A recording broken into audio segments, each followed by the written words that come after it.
Hola, muy buenos días. Evangelio de Lucas, abierto en el capítulo 17. Hoy vamos a terminar el 17, espero que podamos hacer el 18. Vamos avanzando. Si leyendo todos estos pasajes, estas enseñanzas, no, no se nos arma en la mente, en el conocimiento de la persona de Jesús, estamos leyendo distraídamente, porque aunque uno lo haya leído muchas veces, de repente tantos encuentros, eh, tantas palabras de él, tanta enseñanza, de todo lo que podemos encontrar. Estoy valorando mucho Lucas porque varias veces ya dijimos que esto solo lo cuenta Lucas. En el 16, el rico y Lázaro, esa parábola impresionante la cuenta solo Lucas, y vamos a leer alguna otra cosa que la encontramos solo en este fantástico evangelio. Habíamos llegado a el capítulo 17, donde Jesús habló de los tropiezos, palabra, y eso lo unió con la idea de reprender a alguien que peca y de perdonarlo. Después enseñó a la pregunta de ¿aumenta nuestra fe? Esa similitud con la semilla de mostaza, pero también con el hecho de la inquietud los apóstoles le dijeron aumenta nuestra fe. Es decir, ellos que estaban con él, que lo conocieron, que lo escucharon, que escucharon y vieron todo lo que él hizo, habían llegado a un momento en su vida cristiana que necesitaban que el Señor les aumente la fe. Era como para que él les hubiera dicho, ¿qué más quieren ver? Sin embargo, les contó esa parábola de la semilla de mostaza, simplemente creo que para que se queden tranquilos, que la fe va aumentando. En el camino de la vida cristiana, la fe va aumentando. Y después ahí pegó esa otra enseñanza de que el siervo que hace lo que su señor le ha indicado es como para que se sienta como si el Señor le dijera, bueno, sos inútil porque hiciste lo que tenías que hacer. Y no creemos que eso sea una imagen de Papá Dios, ¿sí? Pero de todas maneras es como que Jesús estaba calibrando la fe de los apóstoles y discípulos muy cercanos que estaban siempre alrededor de él. Bueno, vamos a tener acá capítulo 17, versículo 11, vamos a tener nuevamente, cosa que siempre me interesa, indicaciones de por dónde iba Jesús. Siempre decimos, bueno, no sabemos si tal episodio es a continuación del otro o no, o Lucas lo fue armando, pero acá tenemos un dato interesante. Versículo 11 dice, un día, siguiendo su viaje a Jerusalén, dato que hemos tenido, si estamos con toda la idea que Jesús iba caminando hacia Jerusalén y recorriendo todos los lugares de Judea, pero acá dice, siguiendo su viaje a Jerusalén, Jesús pasaba por Samaria y Galilea. ¿Fue de nuevo al norte? No lo sabemos, simplemente nuevamente vuelve a hablar de un pueblo y de un hecho muy reconocido y que tiene que hacer pensar por cada detalle. Cuando estaba por entrar en un pueblo, salieron a su encuentro 10 hombres enfermos de lepra. Como se habían quedado a cierta distancia, Jesús tocó a un leproso que fue solito, pero estos se quedaron ahí sabiendo que no lo hubiera hecho Jesús, pero lo hacía cualquier otra persona desde que ponerse lejos para no contagiarse. Entonces, como se habían quedado a cierta distancia, gritaron, Jesús, Maestro, ten compasión de nosotros. Reconocían, Jesús, Maestro. Al verlos les dijo, vayan a presentarse a los sacerdotes. ¿Será que porque no se acercaron Jesús no les tocó y les dijo tu fe te ha sanado? Vayan a presentarse a los sacerdotes. Es lo que tenía que hacer todo leproso que estaba limpio de su enfermedad. Eh, Evidentemente ellos se dieron vuelta y creyeron. Resultó que mientras iban de camino quedaron limpios. Si ellos se dieron vuelta y caminaron para ir al pueblo a encontrar a los sacerdotes, es porque habían creído a su manera, habían creído que Jesús los podía sanar. Uno de ellos, al verse ya sano, regresó alabando a Dios a grandes voces. Cayó rostro en tierra a los pies de Jesús y les dio las gracias, no obstante que era samaritano. Recordemos que pueblo que había quedado alejado de los judíos de Judea, no se trataban, y Lucas lo cuenta detalladamente. Alabando a grandes voces, cayó rostro en tierra a los pies de Jesús y le dio las gracias. ¿Acaso no quedaron limpios los 10? Preguntó Jesús. ¿Dónde están los otros 9? ¿No hubo ninguno que regresara a dar gloria a Dios, excepto este extranjero? Levántate y vete, le dijo al hombre, tu fe te ha sanado. Por ahí leí que también esa palabra podía traducirse, tu fe te ha salvado, como para que pensemos que realmente este era el único que había sido sanado y salvado, porque si no le daba gloria a Dios, podrían decir que fue la casualidad que se sanaron milagrosamente. Pero nos queda esto hacia la gratitud de ese hombre que tenía todos los prejuicios religiosos, pero lo único que miró es que Jesús lo había sanado y después el único que recibió la palabra para que entendiera que era por fe, ¿sí? Sanado y salvado. Los fariseos, cambia totalmente, versículo 20, los fariseos le preguntaron a Jesús cuándo iba a venir el reino de Dios y él les respondió. Interesante, los fariseos lo probaban, lo acosaban por el sábado, pero quizás no tenían verdadero interés, lo querían probar, pero le preguntaron. Jesús les respondió, la venida del reino de Dios no se puede someter a cálculos. No van a decir, mírenlo aquí, mírenlo allá. Dense cuenta de que el reino de Dios está entre ustedes. Y una traducción alterna dice, aquí tenemos entre ustedes, y la traducción alterna es dentro de ustedes.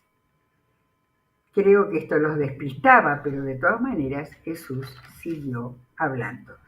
Por lo pronto le estaba diciendo que no era un hecho fortuito, sino que era algo que estaba allí, lo estaban viendo a él.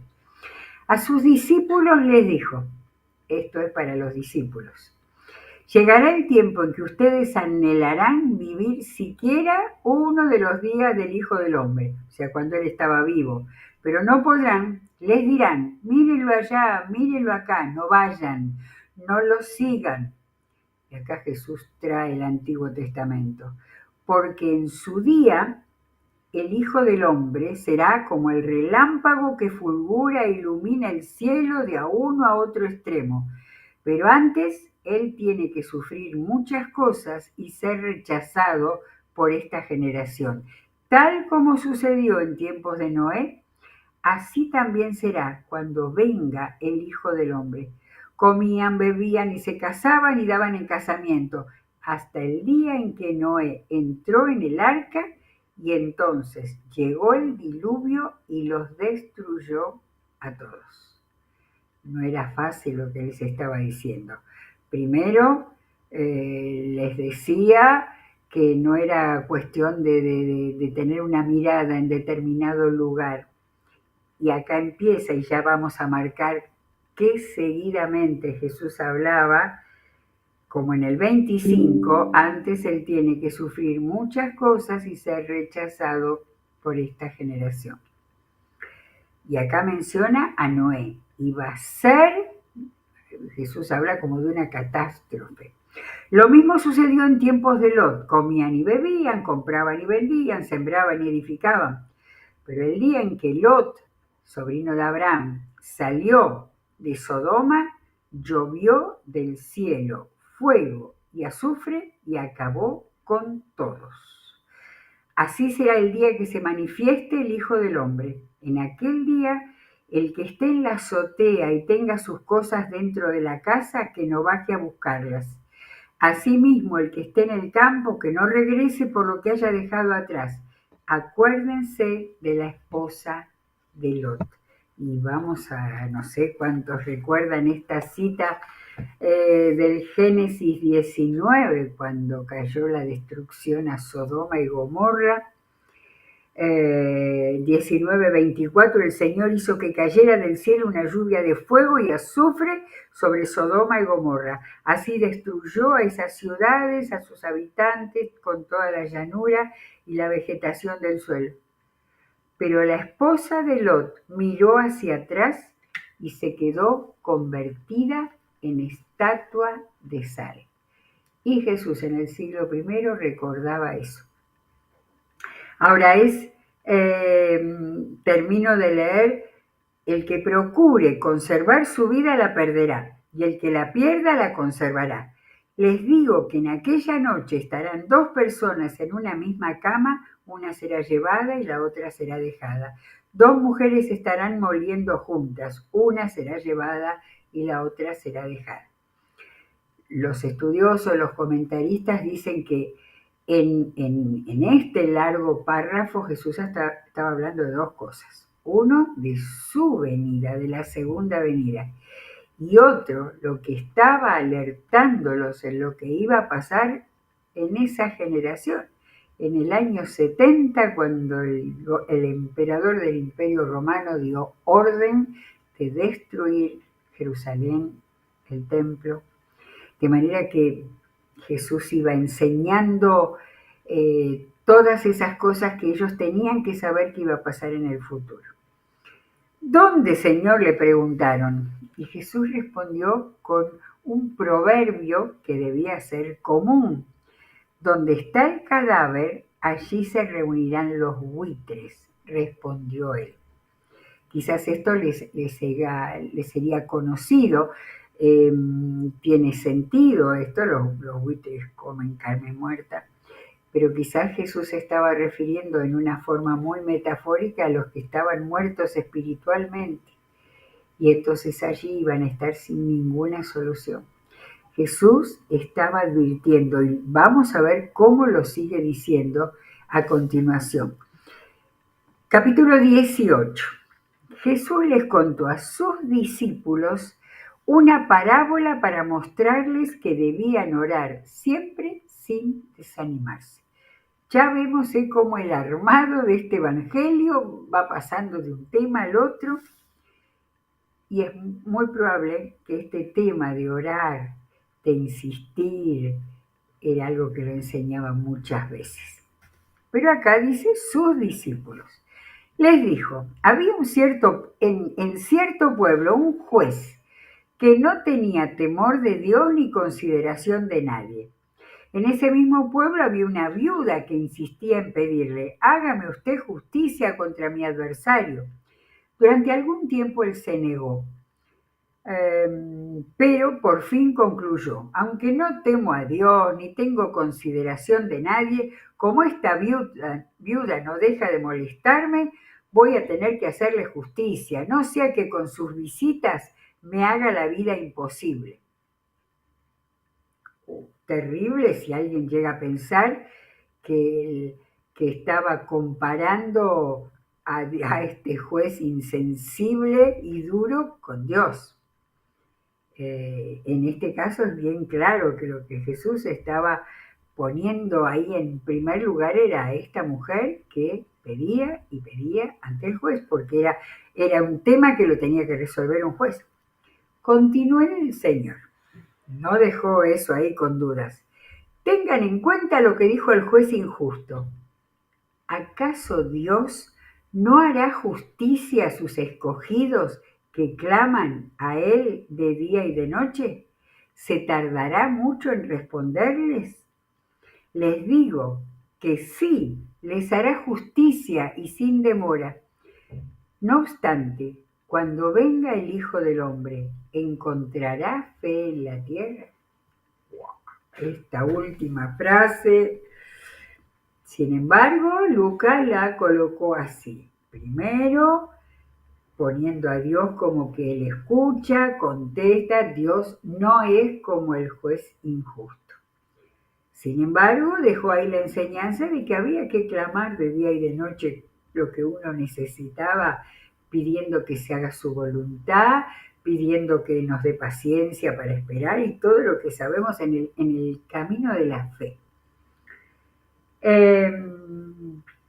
Pero, como estaba hablando de todos estos temas del futuro, cuando termina eso que el Señor hará justicia sin demora, agrega una duda de Jesús.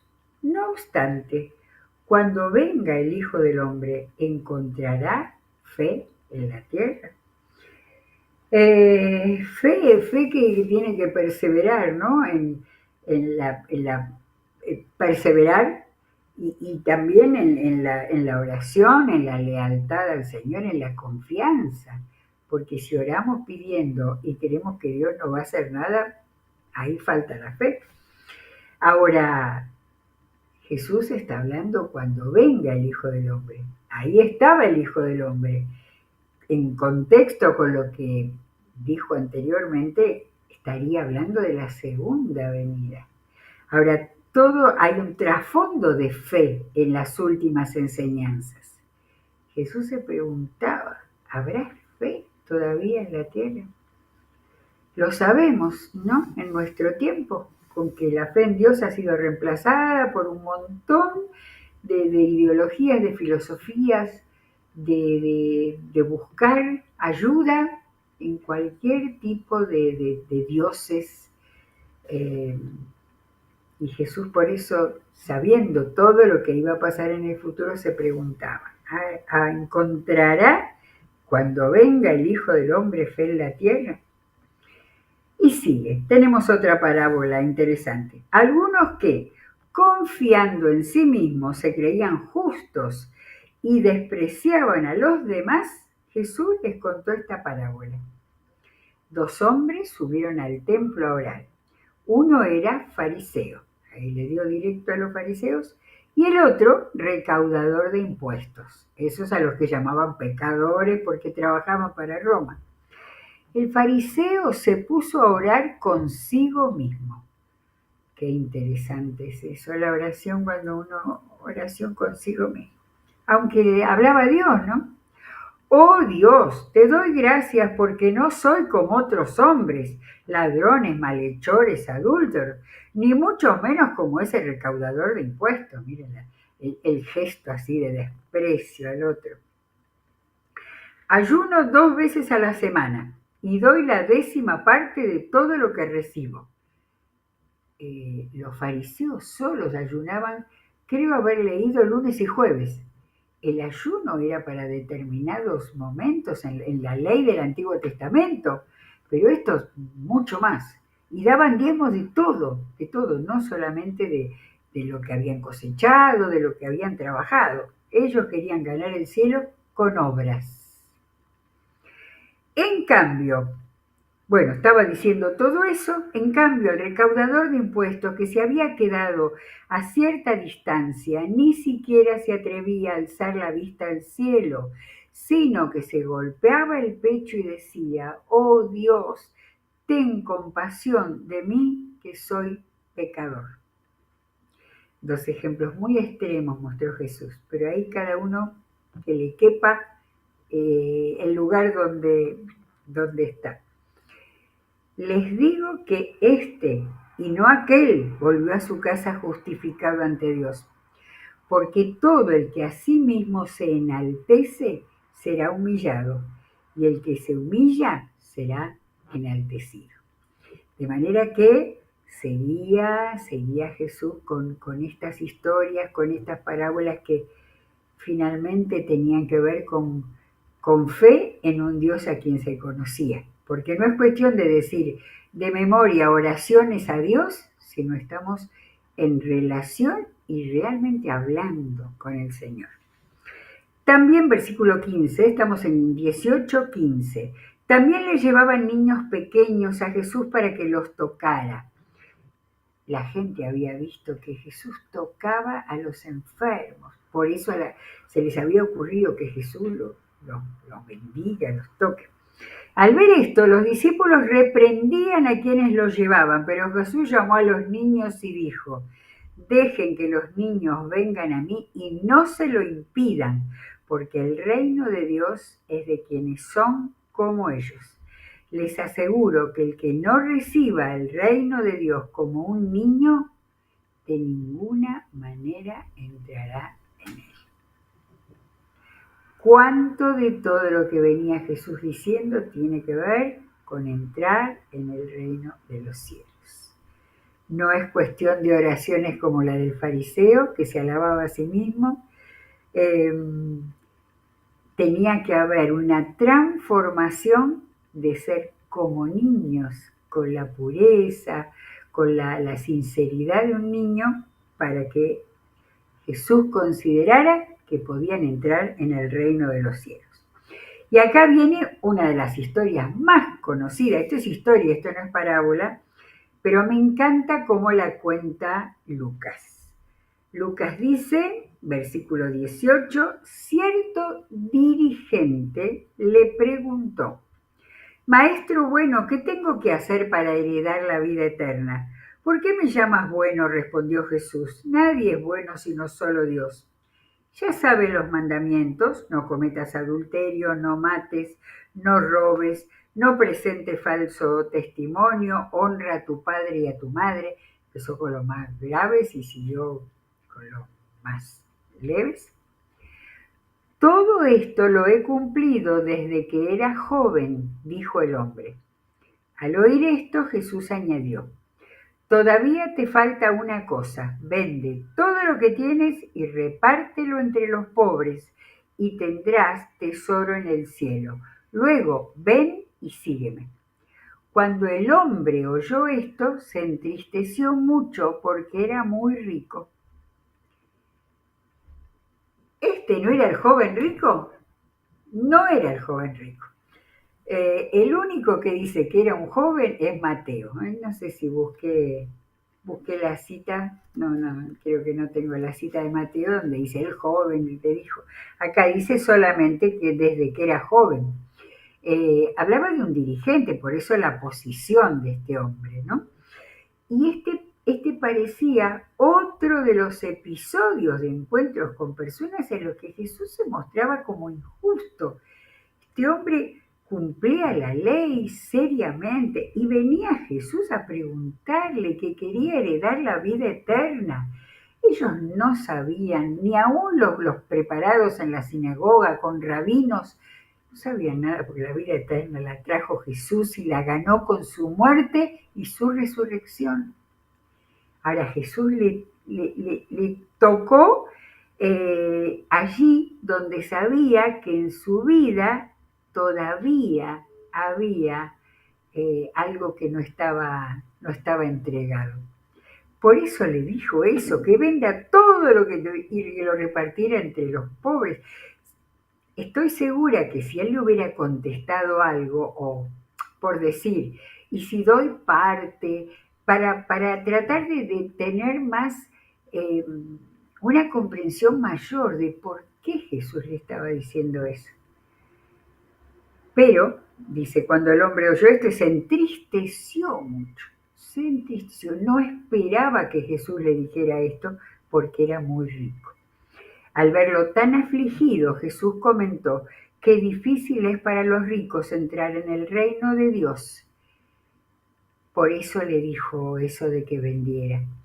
Seguramente si hubiera buscado mayor sabiduría de Dios, no hubiera quedado pobre. Parecía que Jesús quería que él quedara completamente pobre. Y quizás no debía ser así, tenía tanto para dar que podía haber quedado siendo alguien con menos posesiones para que le interesaran menos. Lo que Jesús vio en su corazón es que estaba agarrado a sus riquezas, a sus posiciones. Y ahí Jesús hizo una comparación impresionante que también es importante entenderla. Les dijo a los discípulos que difícil es para los ricos entrar en el reino de Dios. En realidad, les resulta más fácil a un camello pasar por el ojo de una aguja que a un rico entrar en el reino de Dios. Acá se ha pensado, creo, quienes tienen Biblia de estudio con notas generalmente lo explican. No sabemos si se usaban agujas para coser así con el ojo tan finito. Había un ojo de aguja en las puertas enormes de los grandes edificios que tenían como una pequeñita puerta con forma como de cerradura, y a esa se le llamaba ojo de aguja. Entonces, un camello, no, tenían que armarlo, doblarle todas las patas para meterlo por ahí. Jesús dijo una comparación muy fuerte, más fácil que un camello entre por el ojo de esa puerta que un rico entrar al reino de Dios. Los que lo oyeron preguntaron entonces, ¿quién podrá salvarse? Porque Jesús decía cosas para conmover a la gente, las estaba pinchando para que ellos reaccionaran y pensaran y miraran sus vidas. Entonces le preguntaron, ¿quién podrá salvarse? Jesús les dijo, lo que es imposible para los hombres es posible para Dios. Había que pasar las decisiones de la vida, el uso de los bienes que se tuviera, todo por el ojo de lo que para Dios era bueno, lo que Dios pedía, lo que Dios quería. Jesús no hablaba de relación con Dios como hablamos nosotros hoy, que nos movemos con la oración, que pedimos ayuda al Espíritu Santo, pero Jesús estaba haciendo estos sacudones fuertes para poder decirle que para Dios es posible poder salvarse. Pues le preguntaron quién podrá salvarse. Ya estaba sonando en sus oídos la idea de salvación. Y Jesús le dijo, para Dios es posible. ¿Y quién saltó ahí para terminar este episodio? Pedro dijo, mira, nosotros hemos dejado todo lo que teníamos para seguirte. Ojo, nosotros. Y Jesús no lo retó, ni lo puso contra la pared.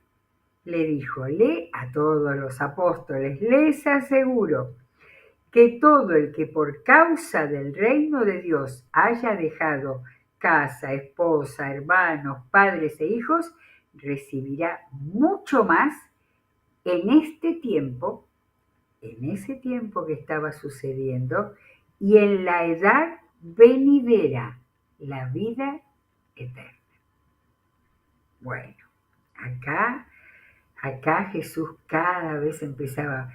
En el capítulo 9, a ver si lo tengo abierto, Jesús ya empezaba, 9:22, cuando les dijo, si alguno quiere ser mi discípulo, que lleve su cruz, el que quiera salvar su vida, la perderá. Y en el 26 dice, si alguien se avergüenza de mí, de mis palabras, el Hijo del Hombre se avergonzará de él cuando venga en su gloria y en la gloria del Padre y de los santos ángeles.